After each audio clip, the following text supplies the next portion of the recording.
Some stories are designed to comfort us. They offer clear heroes, solvable problems, and a world where justice always prevails.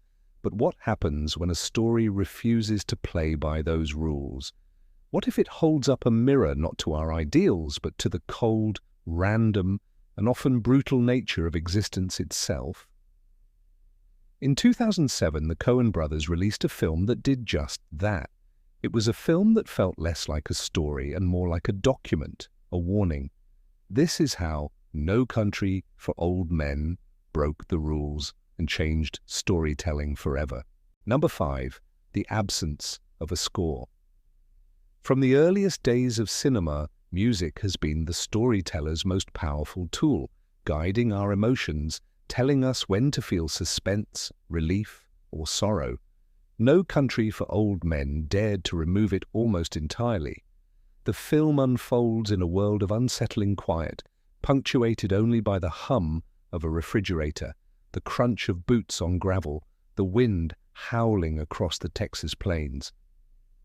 The Coens understood that true tension isn't manufactured by an orchestra. It's born from the ambient sounds of a world indifferent to human drama. By stripping away the musical cues, they forced the audience to experience dread in its purest form, raw and unfiltered. It's a silence that speaks volumes, reminding us that in the face of true chaos there is no soundtrack. There is only the sound of what is happening. Number 4. The unseen climax. Every conventional thriller builds towards a final, explosive confrontation, the hero and the villain facing off in a battle that will decide the fate of everything. We spend the entire film watching Llewellyn Moss, clever and resilient, stay one step ahead of the monstrous Anton Chigurh.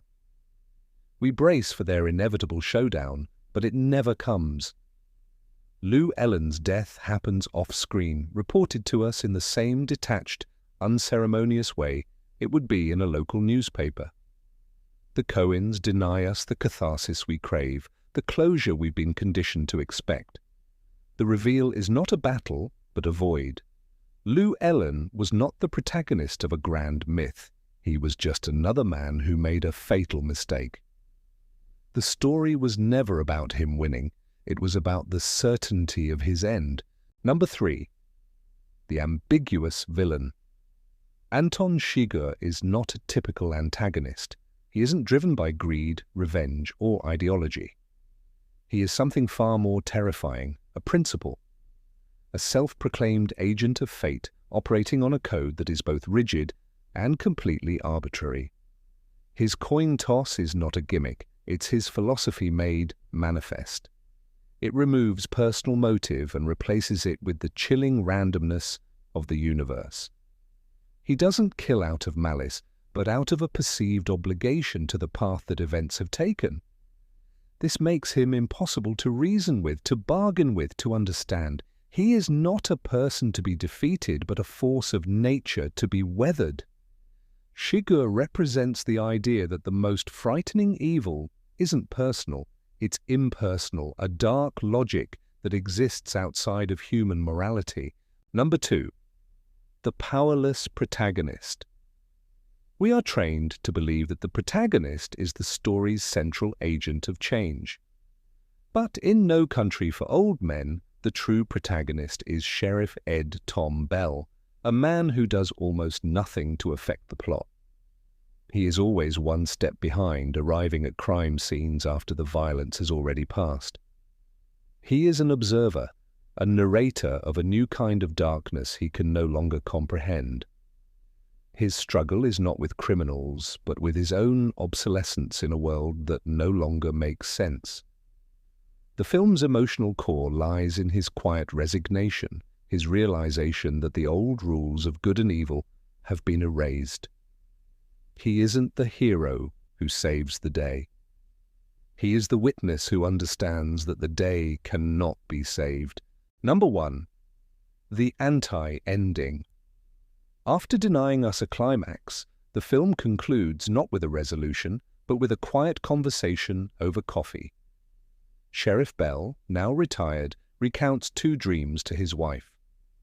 The dreams are not about the case, the money, or the violence. They are about his father, about carrying fire through the darkness, about finding a place in a world he no longer recognizes. The story ends on a note of quiet, existential melancholy. There is no final answer, no moral lesson learned, no victory declared. The film simply stops.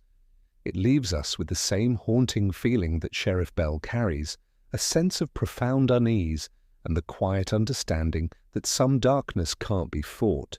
It can only be acknowledged as it waits for all of us, somewhere up ahead. The rules of storytelling exist for a reason. They provide structure, comfort, and meaning.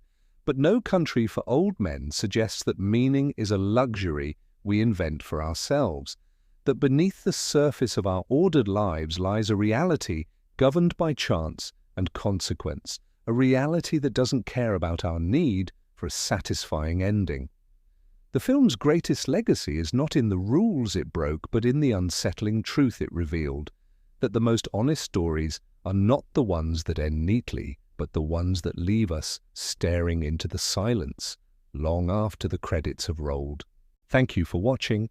If you appreciate stories that challenge the conventional, please consider subscribing.